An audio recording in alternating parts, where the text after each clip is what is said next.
La zone agricole protégée de Bombo-Mingali a été la première étape de la mission d'information parlementaire conduite par le deuxième vice-président de la Commission économie et finances de l'Assemblée nationale, Mariam Obonzo.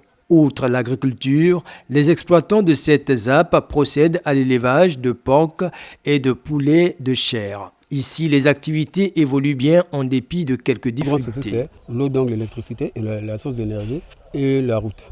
Au niveau de la ZAP, nous, on n'a rien dépensé pour le moment, en dehors des quelques semences de fois, mais on nous a donné aussi.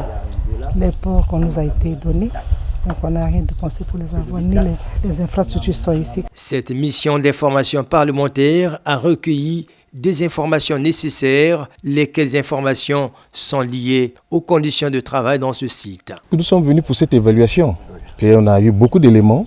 D'abord couvrir le marché de Brazzaville et comment nous allons redresser ce que nous avons vu ici en passant sur le conditionnement de ce poulet que nous avons vu et couvrir le marché national.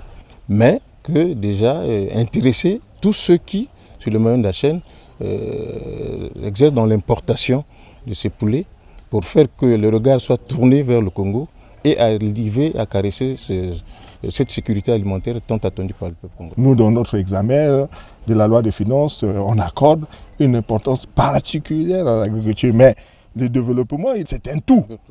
Voilà, ici nous sommes dans la ZAP, mais il n'y a pas que le volet agricole. Nous voyons là des questions d'électricité qu'il faut régler, les questions d'eau, les questions peut-être des infrastructures sanitaires des gens qui sont ici, mais demain peut-être encore le village grandissant, il y aura certainement aussi des questions d'école, de scolarisation des enfants qui seront ici. Mais ce que nous voulons, c'est qu'il faut qu'il y ait des projets globaux ici, dans une zone intégrateur, pour permettre aux uns et aux autres de vivre de façon décente dans le village agricole ou dans les ZAP, puisque pour nous, c'est un peu plus ou moins le même modèle, le même concept. Les deux dernières étapes de cette mission ont été des séances de travail avec les exploitants du village agricole d'Nkwo, spécialisés dans la production des œufs frais, et ceux du village Invuba, spécialisés dans l'élevage du poulet de chair. Lors de ces échanges, les quelques obstacles rencontrés par des exploitants ont été soulignés. Il y a d'abord le problème de l'aliment qui pose problème, parce que le poulet de chair, quand vous le prenez à un jour, il fait 45 jours, il prend 6 tonnes d'aliments.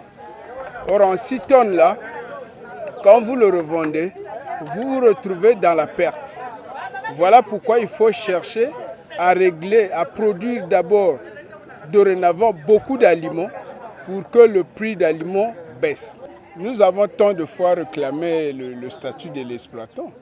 Même au niveau du ministère, nous avions écrit, nous avions revendiqué, mais il n'y a toujours pas gain de cause. Mais comme la délégation est arrivée, s'ils peuvent régler ce problème, ça nous apportait, même le temps que nous sommes restés là, si on n'a pas eu des investisseurs, parce que parmi nous, on a trouvé des gens qui nous ont dit non, mais nous ne pouvons pas, vous n'aviez pas un statut, nous ne pouvons pas travailler avec vous.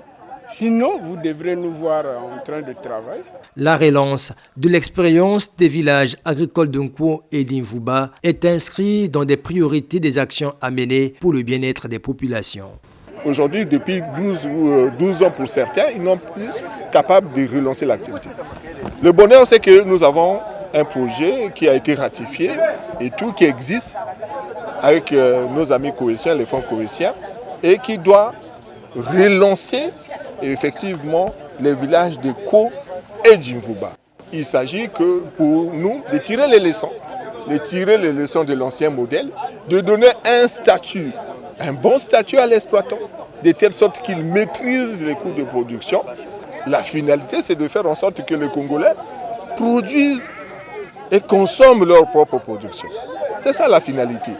Et nous avons une politique qui a été définie par le gouvernement, mais nous avons aussi demandé aux principaux gestionnaires des fonds, des partenaires techniques et financiers, les produits VAC, le Pro-Climat, de se mettre ensemble, de créer des synergies, de telle sorte que les activités soient soutenues dans le financement. Mais les défis ont été lancés, nous avons suivi les acteurs par rapport au coût de production, par rapport au coût de l'aliment.